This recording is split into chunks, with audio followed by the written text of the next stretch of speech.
कहानी की शुरुआत नीना नाम की लड़की से शुरू होती है जो खेतों के बीचों बीच चादर और चटाई समेट रही थी और उससे थोड़ी ही दूर एक आदमी बैठा पैसे गिन रहा था। इसके कुछ देर बाद नीना एक पेड़ पर दिखती है। यहाँ एक आदमी उसकी गुफा में धमाके कर रहा था। इधर नीना की गुफा में धमाके हो रहे थे तो वहीं दूसरे पेड़ के पीछे बैठा आदमी डायरी पर कुछ लिख रहा था। जल्दी ही आदमी ने अपने गन्ने का सारा रस निकाल दिया, जिसके बाद नीना अपने बदन को ढकती हुई उसी आदमी के पास आ गई जो डायरी पर कुछ लिख रहा था। असल में नीना पैसे लेकर आदमियों का रस निकालती थी और ये आदमी नीना का चाचा था। ये लोग काफी गरीब थे, इसलिए घर चलाने के लिए नीना जिस्म बेचने का काम करती थी और उसका चाचा ग्राहकों का इंतजाम करता था। नीना एक दिन में कई मर्दों की गर्मी शांत करती थी ताकि ज्यादा से ज्यादा पैसे कमा सके। वो फ्रेश होने का सामान अपने झोले में ही रखती थी ताकि हर बार फ्रेश होकर अगले ग्राहक से मिल सके। आदमी जैसे कहते नीना वैसे ही धमाके करती और करवाती थी, इसलिए उसके सभी ग्राहक उससे बेहद खुश रहते थे। पूरा दिन काम करने के बाद रात को ये दोनों खूब सारा खाना लेकर घर आते हैं, जिसे देखकर नीना का चचेरा भाई सीमो और उसकी छोटी बहन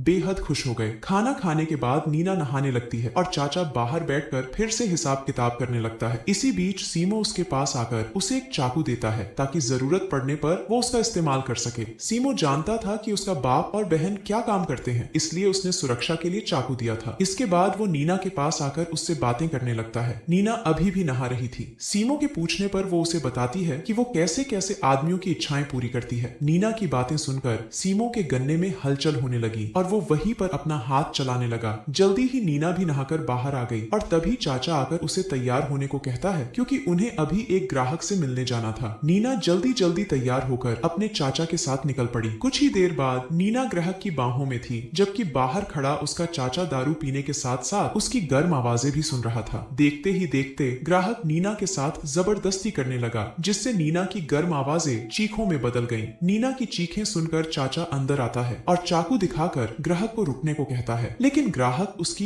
एक नहीं सुनता। नीना किसी तरह आदमी का गन्ना अपनी गुफा से निकालकर अपने चाचा के पास आ गई, जिससे ग्राहक को गुस्सा आ गया। वो पहले उसके चाचा को धक्का मारता है और फिर उसी के चाकू से उसका गला काट देता है। चाचा की मौत के कारण सभी लोग बेहद दुखी थे। नीना पूरा दिन घर में ही रहती, जिस कारण धीरे धीरे कर इनका राशन खत्म होने लगा। एक शाम ये लोग खाना खा रहे थे और तभी चाचा के फोन पर एक ग्राहक का फोन आता है। पहले तो नीना उसकी तरफ ध्यान नहीं देती, लेकिन फिर घर के हालात देखकर वो फोन उठा ही लेती है। फोन सुनने के बाद नीना तैयार होकर ग्राहक से मिलने जाने लगी। पिछले ग्राहक की हरकत के कारण नीना और सीमो काफी डरे हुए थे, इसलिए सीमो नीना के साथ जाने का फैसला करता है ताकि जरूरत पड़ने पर वो उसकी मदद कर सके। कुछ ही देर बाद नीना ग्राहक के साथ जंगल में मंगल करने लगी, जबकि सीमो अपने बाप की तरह डायरी में हिसाब किताब लिखने लगा। इसके बाद नीना एक ही दिन में कईयों से धमाके करवाती है। शाम को जब वो दोनों घर वापस जाने लगे तो नीना को एक ग्राहक के बारे में याद आता है जो उसे काफी पैसे देने वाला था। जैसे ही ये दोनों उसके पास पहुंचे तो उन्हें पता चला कि वो तो इनके गांव का सबसे अमीर शाहूकार है। शाहूकार चाहता था कि नीना उसके बेटे जीवो को एक मर्द बनाए, उसकी बंदूक की मालिश कर अपनी गुफा में धमाके करवाए, क्योंकि शाहूकार का बेटा लड़कियों जैसा था। शाहूकार नीना को मुंह मांगी कीमत देने को तैयार था, लेकिन शाहूकार की एक शर्त थी और वो शर्त ये थी कि इस बारे में किसी को पता नहीं चलना चाहिए। अब नीना और जीवो एक कमरे में आते हैं। यहाँ आते ही नीना जीवो को गर्म करने लगी, लेकिन जीवो बीच में ही उसे रोक देता है। नीना को पैसे चाहिए थे और जीवो अपने बाप को खुश करना चाहता था, इसलिए वो दोनों एक योजना बनाते हैं। योजना के अनुसार नीना ऐसी आवाजें निकालेगी जिन्हें सुनकर शाहूकार को लगे कि जीवो नीना की गुफा में धमाके कर रहा है। दोनों की योजना काम कर गई और शाहूकार भी खुश हो गया। शाहूकार को खुश कर दोनों भाई बहन घर लौट आते हैं। अगले ही दिन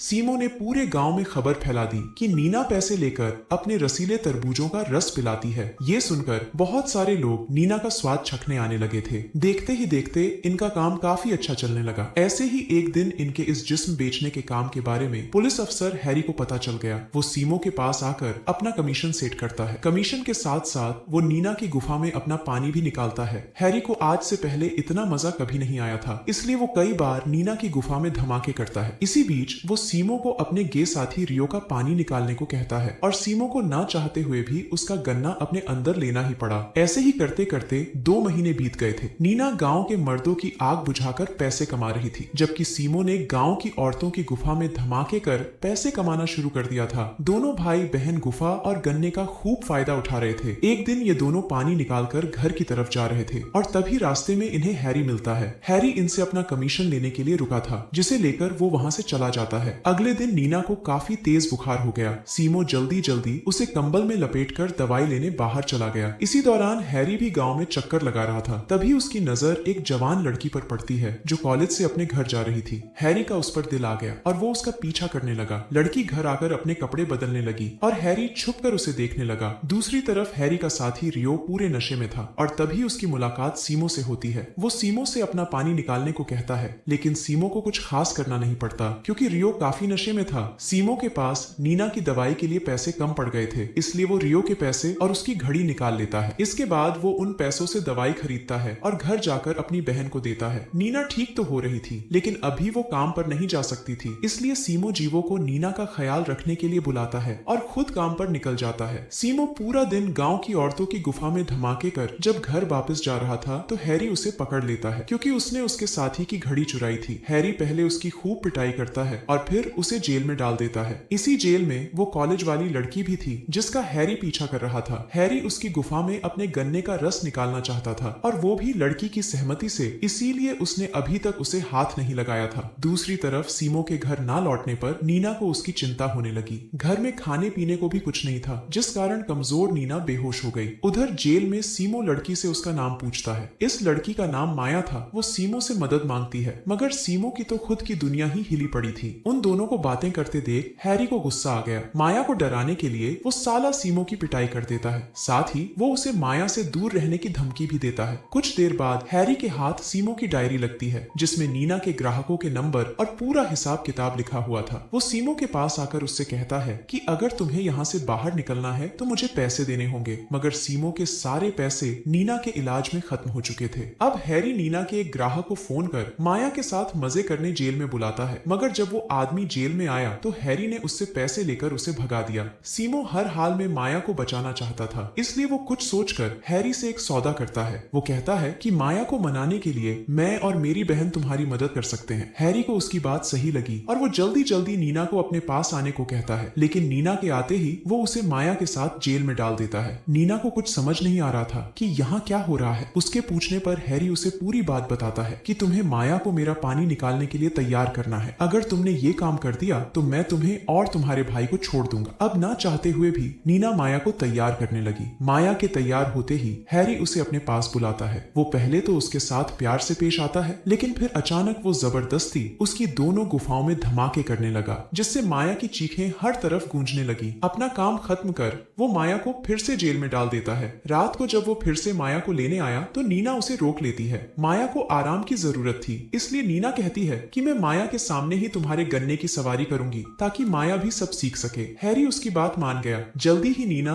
उसे मजे की सैर करवाने लगी, लेकिन जैसे ही उसका होने वाला था तो नीना ने चाकू से हैरी का गला काट दिया। इसके बाद वो जल्दी जल्दी चाबियां लेकर सीमो और माया को आजाद करती है। हैरी तड़प तड़प कर मर गया था और ये लोग अपने घर आकर जल्दी जल्दी अपनी बहन और जरूरी सामान लेकर भागने की तैयारी करने लगे। इसी बीच जीवो भी अपनी गाड़ी लेकर इनके पास पहुंच गया। वो भी इनके साथ भागने वाला था ताकि वो अपनी जिंदगी अपनी मर्जी से जी सके। अगली सुबह ये सभी लोग गांव से काफी दूर निकल आए थे। सीमो को माया पसंद आ गई थी और माया भी उसका साथ पाकर खुश थी। और इसी के साथ इस कहानी का